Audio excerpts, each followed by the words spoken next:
right, so good afternoon, everyone. Hope you're all doing well. I just thought that in this week's video, I'll talk about potting media and containers.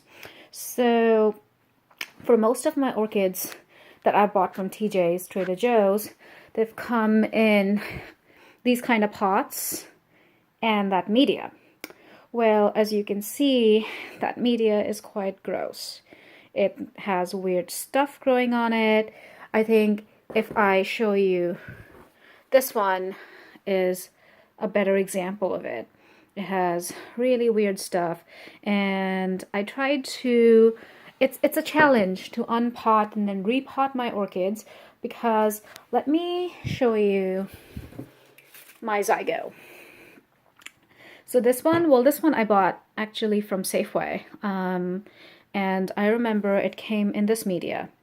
And it's just really gross because, as you can see, I had to cut off most of the leaves because they were getting some kind of a fungal infection, and I'm not so sure why. So every single one of those leaves turned yellow and eventually died off. And so it was spreading to the other leaves on this plant. So I lost all of these leaves within a span of a couple of weeks.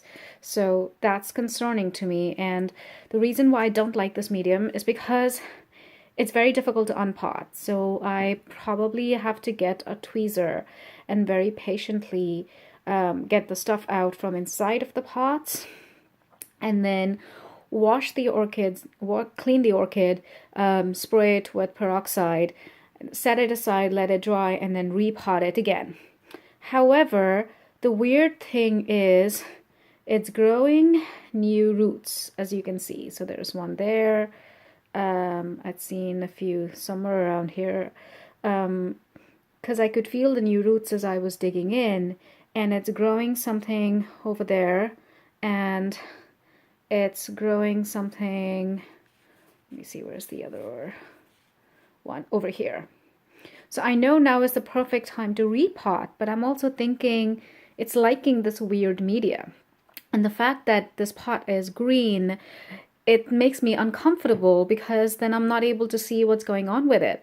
Like, ideally for orchids, I really would prefer the clear plastic pots, but this one is not that. So, and because this plant has been so sickly, I just worry that I just don't know what inside the media, like what could be growing in there. There could be snails in there, or there could be some weird fungal root infection that I don't know about. And it's so difficult to get this plant out of its pot because it's so tight in there. And I know that orchid roots like to be snug, but it's the media. It's just so gross. Like, I am not comfortable with this at all.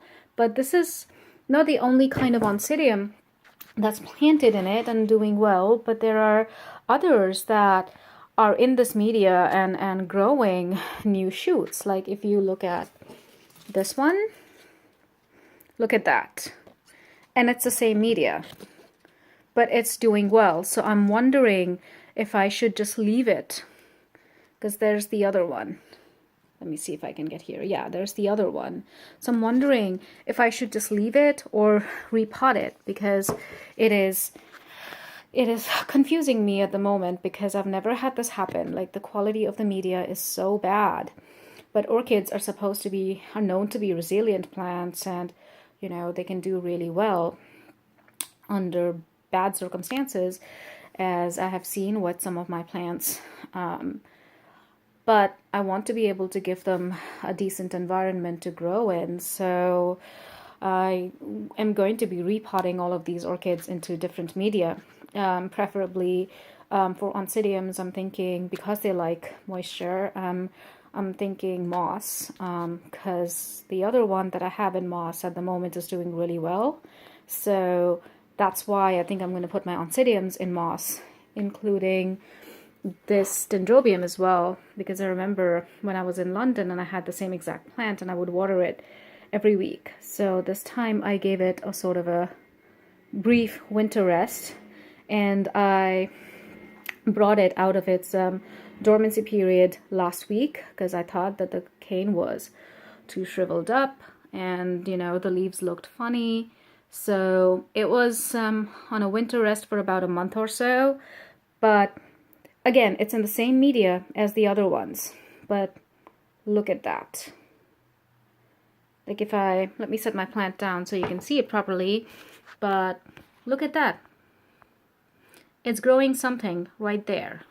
And then that is not the only growth that I witnessed on this plant. Let me see if I can find it. I think it's this one. Look at that. It's growing a nub from there. So that could either be another keiki, or let me see if I can go back there and show it to you now. Where did it go? So it's right there. So that's a new growth that I saw this week. And then the other one is right there. So you see what I'm saying? Like, it's actually liking the media it's in, which is very weird to me because it's absolutely gross. You know, and I can't see what's happening with the plants, but the fact that they're growing new stuff kind of tells me that they're probably liking the media that they're in. Like even with this plant, bought from TJ's, and same media, as you can see, but it's growing new stuff. So rule of the thumb is that when they start growing new stuff, that's when you should repot, because that's the ideal time to repot, as the roots and the growth are so nice that it wouldn't be so difficult for them to adjust to the new media that you put them in, as opposed to them being when they are flowering. So I'll do that. And I really don't like the plastic pots. I mean the green plastic pots. But then I quite like this one, because as you can see, it has various cuts, and it really is ideal for good drainage, or for plants that need good drainage. So I really like this kind of pots for my orchids, and I really wish that every single one of these pots had the slit, but the other three doesn't, although it has plenty drainage from here. So it's not like the water will stay in the pot, but I still like the green one, the other green one, better. And then I have this kind of pot. Ideally, I would like it to be a clear plastic pot. This is my Cattleya. It really hasn't done much in the winter, but before that, it was growing tons of new roots. I think you can see some there, but those could be the old ones. And I'm not a huge fan of these kind of pots either, because they're not completely clear.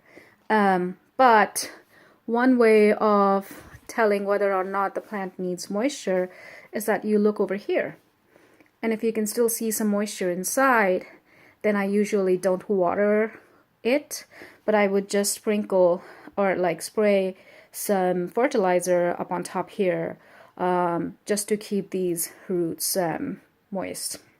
But other than that, this has been like a relatively low maintenance plant, and when I first got it, the flowers were absolutely beautiful. So I'm hoping that it will bloom for me at some point, but we'll see when that happens. It had a lot of growth in the summertime when I was here in Seattle and I got it, but it kind of went into a weird dormancy period around November, December.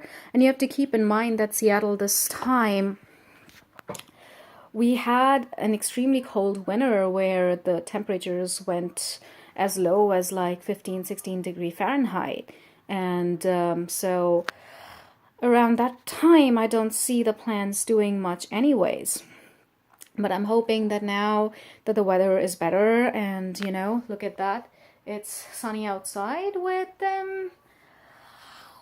clouds, you know, in the sky, but it's Seattle, so we expect to rain all the time. So I'm hoping that this time around they'll start developing some new stuff. Obviously, some of the plants have already done that, including the very sickly Zygopetalum. So wish her luck, because that's one of her new growths right there. And then the other one is on the other side. So I just wanted to share all of these things with you and just wanted to know what your opinions are. Should I repot? Should I not? Let me know. I mean, it's going to be a process. It's going to be a project anyways because I have about 35 orchids. So I can't repot all of them at the same time, but I'm going to do it in batches. So let me know what you think of my plans and whether or not I should repot. I look forward to the comments, and my delightful dog Tommy isn't here today, but I'm sure if she was, she would have said hi. So to all of you out there, have a wonderful day. Thank you for watching.